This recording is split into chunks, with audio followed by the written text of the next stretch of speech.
में अब अलकायदा की एंट्री हो गई है। जी हां, अलकायदा ने ईद के मौके पर भारत के मुस्लिमों को भड़काने की साजिश के तहत एक धमकी वाली चिट्ठी को भेजा है और इस चिट्ठी में अलकायदा ने अतीक और अशरफ का बदला लेने की धमकी दी है। आतंकवादी संगठन अलकायदा ने 7 पन्नों की एक गीदड़ धमकी जारी की है।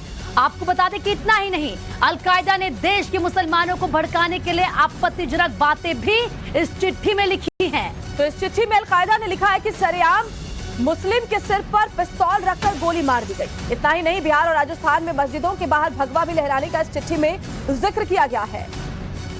अलकायदा का मंसूबा सीधे सीधे मुस्लिमों को भड़काने का है और अतीक को शहीद करार दिया गया है। तो ये 7 पन्नों की चिट्ठी है जो हम आपको दिखा रहे हैं, जिसमें अलकायदा की गीदड़ भभकी एक बार फिर से सामने आई है। देश का माहौल खराब करने की कैसे कोशिश इस आतंकी संगठन की तरफ से की गई है, वो हम आपको बता रहे हैं। तो देखिए, अतीक कांड में अलकायदा की आखिर धमकी क्या है, हम आपको विस्तार से बताते हैं किस तरीके से अलकायदा ने धमकी दी है। तो चलिए हम आपको बताते हैं, मुस्लिम कैमरे के सामने शहीद हुए। तो अतीक को अलकायदा शहीद बता रहा है। अत्याचार के बाद धार्मिक नारे लगे, ये भी इस चिट्ठी में कहा गया है। मस्जिदों के बाहर भगवा लहराया गया है, जैसे कि राजस्थान का यहाँ पर जिक्र किया गया। अलकायदा कौम की हिफाजत करेगा, वो ये कह रहा है कि हम मुस्लिम जो कौम है उनकी हिफाजत करेंगे। जिहाद के रास्ते अलकायदा बदला लेगा। तो देखिए कैसे उकसाया जा रहा है भारतीय मुस्लिमों को। अलकायदा को औलाद से ज्यादा धर्म प्यारा है, कट्टर बनाने की कोशिश यहाँ के मुस्लिमों को इस चिट्ठी के जरिए की जा रही है। यानी कि ये बताने की भी कोशिश की जा रही है कि लोग कुर्बानी के लिए तैयार है, क्योंकि औलाद से ज्यादा हमें अपना धर्म प्यारा है और धर्म बचाने के लिए हम कुछ भी कर सकते हैं। ये अलकायदा की गीदड़ भभकी इस वक्त हम आपको दिखा रहे हैं। और हमारे साथ देखिए मनीष यादव लखनऊ से जुड़े हुए हैं, विनोद मिश्रा हमारे साथ प्रयागराज से जुड़े हुए हैं। विनोद, पहले आपके पास आती हूँ, क्योंकि ये जो चिट्ठी है वो साफ साफ बताती है कि अतीक का कनेक्शन कैसे आतंकी संगठनों से भी था। क्योंकि पहले जब खुलासे टाइम्स ऑफ भारत ने किए थे, उसमें बताया था कि पाकिस्तान के जरिए हथियारों की सप्लाई ड्रोन से करवाई जा रही है, और ऐसे में अब ये कनेक्शन एक बार फिर से उजागर हो गया है।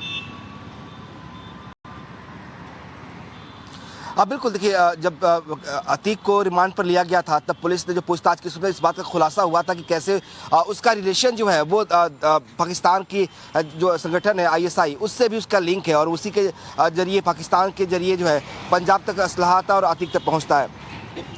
अब जब ये रिलेशन स्टैब्लिश है और उसके बाद अलकायदा जैसा संगठन अगर उसकी हिमाकत करता है, उसके लिए बाकायदा जो है वो धमकी जारी करता है। 7 पन्नों के एक मैगजीन में बाकायदा इस बात का जिक्र किया जाता है कि वो बदला लेंगे और शूटर्स को, जो शूटर्स ने अतीक को मौत के घाट उतारा, उनसे बदला लिया जाएगा। तो ये कहीं ना कहीं एक तरह से गिदड़ भभकी है अलकायदा की। अलकायदा जैसा संगठन जिसे बैन कर दिया गया, अगर वो भारत में इस तरह के मुसलमानों को, यहाँ के मुसलमानों को भड़काने की कोशिश करता है तो उसके खिलाफ कार्रवाई की बात भी की जा रही है। लेकिन जो बड़ी बात यही है कि माहौल जो इस घटनाक्रम के बाद भी शांतिपूर्ण बना हुआ था। ये इस तरह के जो लेटर्स है, इस तरह की जो मैगजीन्स हैं, वो कहीं ना कहीं इसे भड़काने की कोशिश कर रही है। शायद लोगों को ये इस बात पर यकीन नहीं हो पा रहा कि इस देश में इतनी अमन और शांति इसके बावजूद भी है, लोग इसे एक मजहबी रंग देने की कोशिश कर रहे हैं। इस हत्याकांड को एक शूटआउट था जिसमें शूटर्स ने अतीक और अशरफ को सरेआम गोली मारी, तो ये शूटआउट को अगर मजहबी रंग देने की कोशिश की जा रही है और